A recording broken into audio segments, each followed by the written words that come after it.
With bench boost and triple captain right round the corner and flags galore in my FPL side, here's how I plan on fixing it ahead of Game Week 31. Hey everyone, Sam here, otherwise known as FPL Pricey, and in today's video I will be running through my team selection and all of the key dilemmas ahead of Game Week 31. Starting off with my team performance on a wildcard from Game Week 30.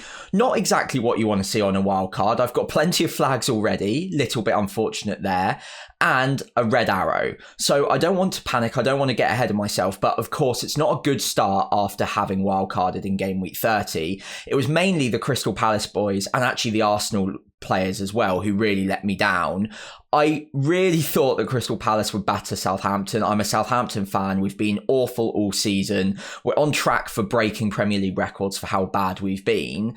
And yet, of course, we choose to turn up against Crystal Palace the 1 week that I decide to finally go on the aggressive against us.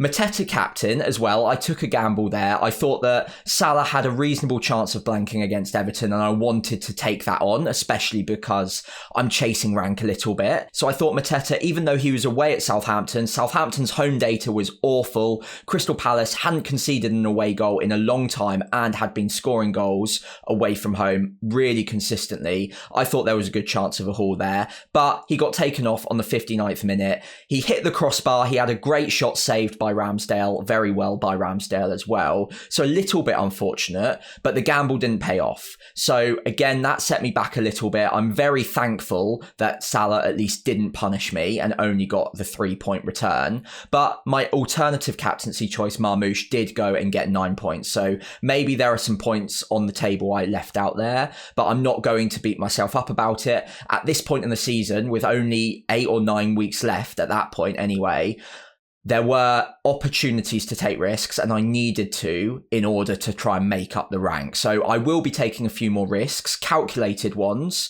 over the next few game weeks in the hope of gaining a bit of positive variance and a bit of luck, basically. So Mateta captain didn't pay off, but that doesn't mean I can't have another look at other ways of differentiating my side in the next few game weeks. So at least that will be a little bit of fun for the channel if it all goes up in flames, which is looking likely it will. Anyway, elsewhere in my lineup, Arsenal clean sheet wipeout in the last couple of minutes against Fulham is frustrating, although one of my players had already gone off injured by that point. Gabriel, after 15 minutes, pulled up with a hammy, and that is now him done for the season, which is very, very frustrating because I've had him, I think, almost all season now.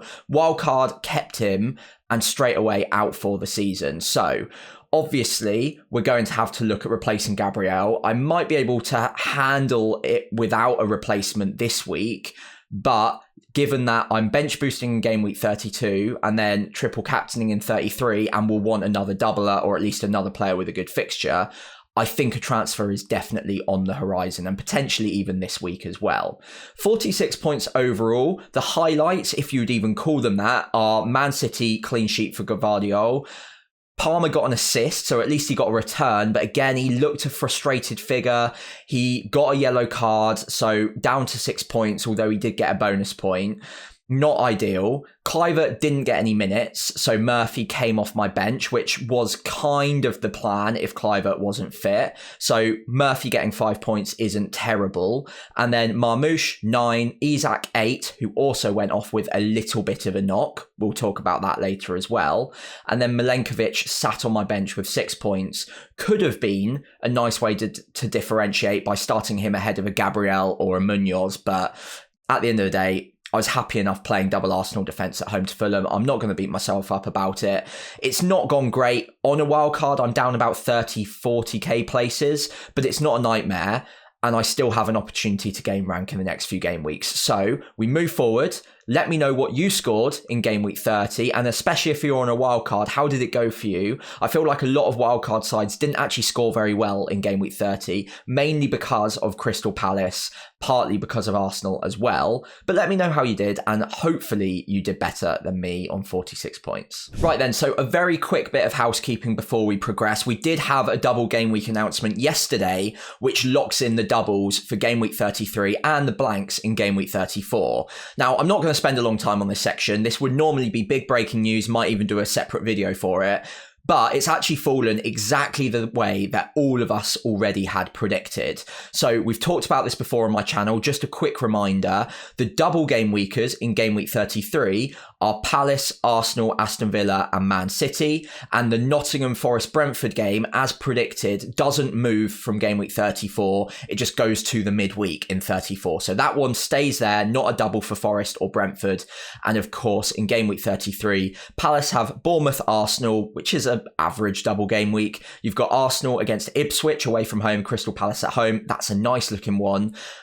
Man City have Everton away and Aston Villa at home, which is also fairly nice. And then more tricky is Aston Villa with Newcastle at home, Man City away, after their second leg of the PSG match in the Champions League as well. So there might be some tired legs in there too. But those are the 4 doublers. I've also kept on screen Newcastle United, who have got the confirmed double game week in 32 already, of Man United at home and Crystal Palace at home, which also gives Palace 2 doubles in a row of double game week 32 away at Man City and Newcastle, and then the aforementioned game week 33 double as well.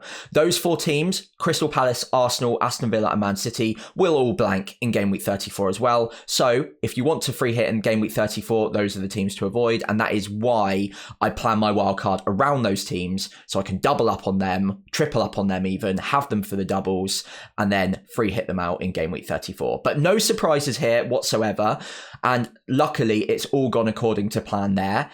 And then later on in the season, we might get one more double game week in 36, given some fixtures might need shuffling due to the FA Cup final in game week 37. But we'll get to that closer to the time. For now, this is what you need to worry about, and we'll move on with the rest of the video. Right then, so a big one this week will be the captaincy matrix. Game week 31, there are a lot of decent options, but I wouldn't say any real standout options. I think ISAK would have been the captain for almost everyone, or at least the majority of people going into game week 31, if it wasn't for the fact that he was flagged coming out of game week 30 with a bit of a knock. He came off just after the 60th minute, so luckily he got the extra appearance point there. I think it was 66 minutes on the clock. Came off alongside Murphy. I think Murphy's fine, but ISAK is carrying a little something. It didn't sound like a big issue, but the way that Hal described it was much more like we don't want to take a risk on him. He is obviously so important to them, so they don't want to take a gamble on his fitness. And when they have a lot of fixtures coming, obviously the double game week in 32 as well, they probably don't want to take any massive gambles on his fitness and can take him off early when needed. So Leicester away from home on paper is by far the best of the fixtures, of the serious captaincy shouts for game week 31. His underlying attacking data is fantastic as well, 0.81 XGI per 90, and of course has got plenty of returns this season, 25 now. He's hit the 20 club for goals, so a very successful season for ISAK. The expected points from Fantasy Football Hub is down to 5.4. That is because they've moved their minutes down to about 65, 64. I think it all comes down to how many minutes you expect him to get against Leicester. I think there's definite doubt there that he starts or gets a full 90 because he's got that little issue. And let's say he does start, I think there's a pretty serious risk that he at least comes off around the 60th, 70th minute again, and they just don't play him for the duration of the game, because hopefully for them, it's already sorted by the time we get to the hour mark. Leicester away from home. Leicester have not been in great form whatsoever. Newcastle, of course, have been in very decent form. You'd expect them to get 2 or 3 past them relatively early. It might not pan out that way, but if they are coasting around the 60th, 70th minute, even if ISAK is fit, they might well take him off just so he's fresh for game week 32 and the double game week, of course. So there is doubt over that, and he might not even start either. If he is carrying something, Leicester would be a good game to rest him for. They could use Callum Wilson, they could play Gordon centrally if he's fit as well, and play Murphy on the right and Harvey Barnes on the left, so that's a possibility. And maybe ISAK just has a rest, or maybe even worse than that, gets minutes off the bench as well. So If ISAK does seem like a significant doubt going into game week 31, we'll get a press conference hopefully before the deadline to clear up anything there, or at least try to read between the lines of what Howe says. But if there is serious doubt there, I think we've got to consider the other options. Salah comes out on top, of course, of all of the other options in terms of underlying data, attacking returns and expected points, but he is away against Fulham. Now, Fulham over the season have had good defensive data, very strong in fact, I think top 5, top 6 in the league. But as of late, they haven't really looked themselves, and I think they've come back from the break and not looked in fantastic form. So I still think that there is an opportunity there to captain Salah away at Fulham. He is just so consistent, and I have to say, going against him last week in game week 30 was terrifying. Even though it was Everton, and even though Everton are a good defence, I was really, really nervous throughout the entire 90 minutes because he scores a lot of late goals as well, and Liverpool win a lot of penalties. So even if he's not playing well, even if he's not at his best, he's still got relatively good odds of getting a return of some description at some point. So Salah, I think, would just be the obvious captain and the safe captain if ISAK is a significant doubt. But after that, there are other differential options. You've got Marmoush away at Man United. Marmoush himself had a great game against Leicester, great underlying data there. But again, that just reiterates my point of how poor Leicester have been and why ISAK captain would be great if we knew that he was going to get 80-90 minutes. Marmoush himself away at Man United. Man United's defensive data is not good. And obviously Marmoush, in Haaland's absence, is playing through the centre. We think he might be on penalties, and he gets a fair few free kicks as well. So I do really like him, but the data's not quite matching the likes of a Palmer, a Saka or a Salah. And although I like owning him, I don't know if I'm confident enough on him to go for a captaincy shout for him this week. After that, Palmer away at Brentford. I think if he was in any better form, this would be a great fixture to take on Salah with. Brentford's defensive data is not great, although they are better at home, so that would be one to consider. Palmer's attacking data is still very, very good. It in fact matches ISAK's, and although he's only got one attacking return in like last 5-6 game weeks, the data itself in those games has been pretty decent. So it's a very form versus fixtures or eye test versus stats kind of debate here. Whether Palmer is out of form, let's say, and just unable to return on the data that he's producing, or maybe there's just a bit of negative variance going on and he could return at any moment. Of course, he got a great assist in game week 30 to set up Enzo from the cross, but other than that, it has been a fairly barren spell for him. So again, I own him, but I don't think I'm brave enough to captain him, considering I'm a fairly data-led manager, but even I can see that on the pitch, it's just looking a little bit frustrating for him at the moment. He is hashing at chances a little bit, and I don't back myself enough over the likes of a Salah or even an ISAK to go with Palmer this week, personally. Another interesting one could be Saka, and I want to use this opportunity to talk about Saka as a transfer in and generally as an FPL option over the next couple of game weeks. I love him. I think he's one of the most talented players in the Premier League, and if every player could play 90 minutes week in, week out, he would be one of my preferred 11 in my FPL side. No question about it. He'd be an almost lock into my side any given game week, no matter the fixture. I think he's that talented. Of course, he's a very, very good FPL option. But I do have slight concerns, which is why I didn't pick him on a wild card over him starting and getting good minutes over the next couple of game weeks before we get to the all-important double in game week 33. Saka's been out for a while. He's had 3 months out, and he got minutes off the bench, obviously in game week 30, got an attacking return as well, which is brilliant for anyone who went early on him.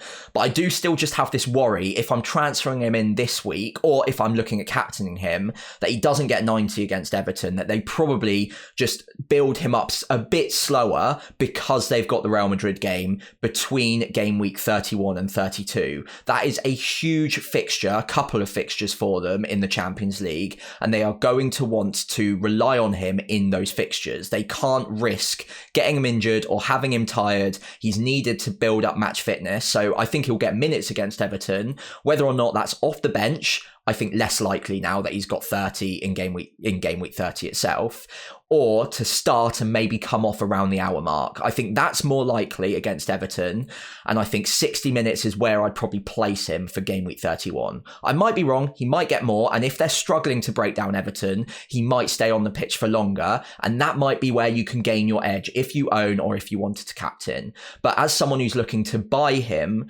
I'm not sure that I'm confident enough that he gets 90 or close to 90 enough to buy him ahead of Palmer, who is, of course, the player that I've currently got in that position and my placeholder for Saka in a couple of game weeks' time.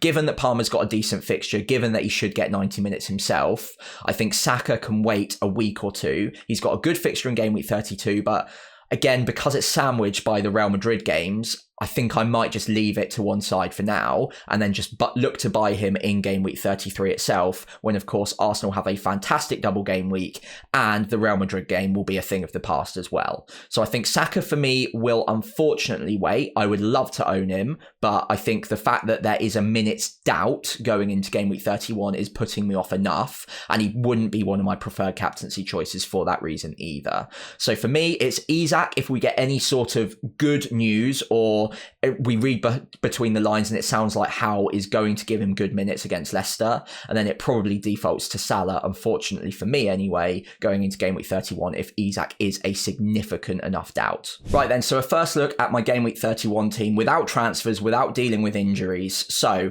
here's how I'm set up right now. 1 free transfer, 0.6 in the bank, and I do have some flags to deal with. Of course, Gabriel is out for the season. I've already put him last on my bench, but that might be something I want to deal with this week because price movements can happen and that might lock me out or make future moves a little bit more difficult. So I might want to deal with that. So I'm going to talk about that in the next section. For now, though, let's focus on the rest of the 11. Kluivert is a significant doubt going into game week 31, which is frustrating because it sounded like it was just a little bit of fatigue and he might miss one game week and come back in. It might now be game week 31 as well, but luckily I do have Murphy on my bench away at Leicester, which is a great fixture, so I'm more than happy to just use him this week if there is any significant doubt on Kluivert, which it sounds like there is.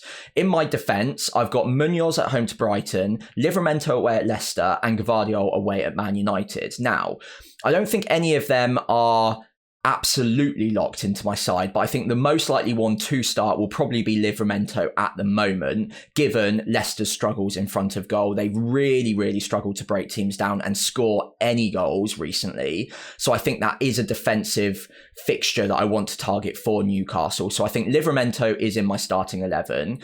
Elsewhere, though, there's debate, so it depends who I bring in for Gabriel for one, but Gvardiol away at Man United is playable, but I think he's had something like one shot in the last 6 game weeks now, so it's not like I'm relying on him for attacking output as much as I used to. Brighton at home for Munoz, I expect it to be a fairly cagey game, but it could still be like a 1-1, a 2-1, and maybe not a clean sheet in that one either. I'm not loving my odds of a clean sheet in that game. I do still like him for attacking output though, so I think he probably starts. And then I've got Milenkovic on my bench away at Aston Villa, who are about to gear up for their huge Champions League game against PSG. Now, I don't think they're going to rotate or be switched off to this game because they're still fighting for Champions League and European football next year, but it could be an opportunity to start him potentially. I think currently those 3 I'm happy enough with in my defence, but whoever I look at bringing in for Gabriel, if they have a good enough fixture this week, I could possibly look at starting them ahead of the likes of a Gvardiol or a Munoz. In my midfield, happy enough with Palmer, Salah, of course, a captaincy shout there, and Sarr at home to Brighton. And then up top, I've got Mateta, who I'm hoping gets good minutes against Brighton, or at least better than 59. Marmoush away at Man United, and currently the armband is on ISAK away at Leicester, but there is that doubt there, and if that doubt persists, then I might be tempted to switch it across to Salah before the deadline. The big question, of course, is who would my Gabriel replacement be this week? And if I make it this week, who would I take out of my 11 and replace them with? Right then, so taking a look at my favourite Gabriel replacements, I've got an even more detailed spreadsheet in my previous video with more options, but I've removed the ones that I've already got in my side. and the ones that I'm just frankly not that interested in. So starting from the top, you've got the Arsenal assets. You've got Saliba, 6.3 million, and Kiwior, who could become an option if Timber or White are doubts going into the next few game weeks. So Saliba's the lock. He's the 90-minute man. He should start all of the games between now and the end of the season. So you're really paying for that reliability of minutes. Obviously, Arsenal's defensive data is very, very good. It's one of the 2 best in the league, matching Liverpool's at 0.8 XGC per 90. And the fixtures are ideal. You've got Everton away from home, which is a good starting point. Brentford in game week 32 isn't amazing, but again, Arsenal's defensive data probably makes it a pretty decent fixture. At home, at the Emirates, Brentford have got great attacking players, but do struggle a little bit more away from home. And then, of course, in game week 33, they've got the double of Ipswich and Crystal Palace. They do blank in game week 34, but that's not an issue for me because I'm looking at free hitting that week. And then they don't have poor fixtures after game week 34 through to the end of the season either. So it saves me a transfer down the line potentially. Elsewhere, though, Wan-Bissaka could be an option if I was looking at bench boosting 33 and pivoting my strategy. But considering I'm on bench boost 32, I don't think I can buy him because Liverpool away from home is an awful fixture in game week 32. So if I wanted to pivot, fine. Southampton at home in 33 is great, but I don't really. And it would also mean that I need to make extra transfers to other players to pivot strategy. So I think that rules him out. Similar for Konza as well. I do like the game week 32 fixture, Southampton away, and Villa have kept a couple of clean sheets recently. It also gives me that extra doubler in game week 33 too. But looking at the actual fixtures, I'm not sure that I can back Villa to get many clean sheets between now and the end of the season anyway. And I do need a defender that actually gets points, not just double game weeks and nice looking fixtures. So yes, he's playable in game week 32 when he's got Southampton. But again, as I keep mentioning, PSG is either side of that fixture. They could rotate. And if Konza picks up any sort of little knock in the first fixture, they won't risk him against Southampton. So there is some doubt there. He's almost a lock as a 90-minute man, but it could transpire that maybe they rest him for that game week, and that would be a nightmare. And then Man City away and Newcastle at home in game week 33 is a really poor game week, double game week for Villa in terms of clean sheet prospects. They also don't have great fixtures after game week 34 is out the way either, so I might need to just have him on my bench after that point. So again, I think that rules Konza out a little bit. Cucurella and Konate both have good fixtures between now and game week 34. So short term, especially on a bench boost for 32, look really promising. Ipswich at home for Chelsea and Cucurella. That's great. And of course, he's got the best underlying attacking data of the bunch on this spreadsheet. But then game week 33 away at Fulham, if I did need to rely on him, isn't ideal. And then after game week 34 is out the way, Chelsea don't have great fixtures whatsoever. So a bit like Konza, a bit like Wan-Bissaka, I couldn't really rely on him. And it's a lot of money to pay for a player that I'd need to bench in those game weeks. Konate has a similar issue, although I think given Liverpool's defensive acumen, it's more playable, even in rough fixtures. The next few fixtures are good. Fulham away from home in game week 31, who are, of course, struggling a little bit. West Ham in game week 32, when I'm looking at bench boosting, is a good fixture. Leicester away in 33 is playable, even though it's not a double game week. And then after game week 34, the fixtures do turn. They're not amazing, but again, I'll reiterate, good defences do keep clean sheets. So he could still edge out a clean sheet or two in the back 4 game weeks. So Konate, 5.2 million is a little bit expensive for a player without a double, but good games in both 32 and 33 do tempt me to go there. I think overall, though, my 2 favourite options, or my 2 teams that I'd want to target, are Nottingham Forest and Arsenal. I've already discussed Arsenal, great fixtures, double game week, and not bad fixtures in the back 4 game weeks. And of course, Nottingham Forest have been very good defensively, have kept a bundle of clean sheets this season, and you can get to some of their assets for a much cheaper price. So you can downgrade Gabriel, and I can use that extra 1 to 2 million elsewhere in my side, and it gives me that extra flexibility on transfers moving forwards. So I am tempted. I've already got Milenkovic, so I would be doubling up on the Nottingham Forest defence, but Williams is someone that I am interested in. 4.4 million is a significant downgrade on Gabriel in terms of money, and that gives me loads of money and loads of funds to use elsewhere in my side. The data's good. 0.13 XGI per 90 is not bad. And of course, even though game week 31, I'd probably bench him away at Aston Villa, and it would mean I start Gvardiol away at Man United. Everton at home in game week 32 is easy enough to bench boost for. Tottenham away in 33, I could probably bench him for. Although, a quick note on that, I don't have a ton of assets in my defence that I'd want to start ahead of him, so that might be one to consider. I might end up having to rely on a Nottingham Forest defender in my starting 11 with a single game week away at Spurs in game week 33 if I did go for Williams here. And then game week 34, I don't need to worry about. The good thing about Nottingham Forest defenders, though, is, of course, number one, I've already mentioned, you can bench boost them in 32 very easily, but they've also got the potential for a double in 36, including Leicester at home. And again, even if they don't double, they've still got a great set of fixtures between 35 and 38. So they're playable, they're cheap, and they've got good defensive data. So but for me, it's between Saliba and probably Williams. I could look at Kirill if Timber or White are ruled out for a significant chunk of the season. But given that I don't want to make a transfer to whoever I pick for the rest of the season, I think Saliba is probably the safest bet here. Even though he's more expensive, even though it may leave me a little bit less flexible on transfers because of the budget I'm spending, I think it is worth going for the nailed 90-minute man with great fixtures, a good chance of clean sheets in the next 3 game weeks, and I don't need to look at selling him in game week 35 to 38. Transfers are going to be so valuable. I want to attack upside. I don't want to be working on transfers for defenders in my last 5 or 6 game weeks. So just get it done. Nail down my defense and don't worry about it, and chase transfers, chase upside in my attacking positions for the rest of the season. So I think for me, it's probably going to be Saliba. I do like Williams, but because of game week 33 in particular, and the fact that I need to start this player, I think Saliba is probably the one that comes out on top. So wrapping up the team selection video with my actual team ahead of game week 31, Saliba coming in. The transfer hasn't been made yet, but I am looking at making it after the press conferences are done and dusted, just in case, because the way that my season's going, he will get ruled out for the season the second that I make the transfer. So I'm going to leave it fairly last minute. I'll check price rises and make sure that I'm not going to make it more difficult for myself down the line, but he looks likely to be the player coming in for me.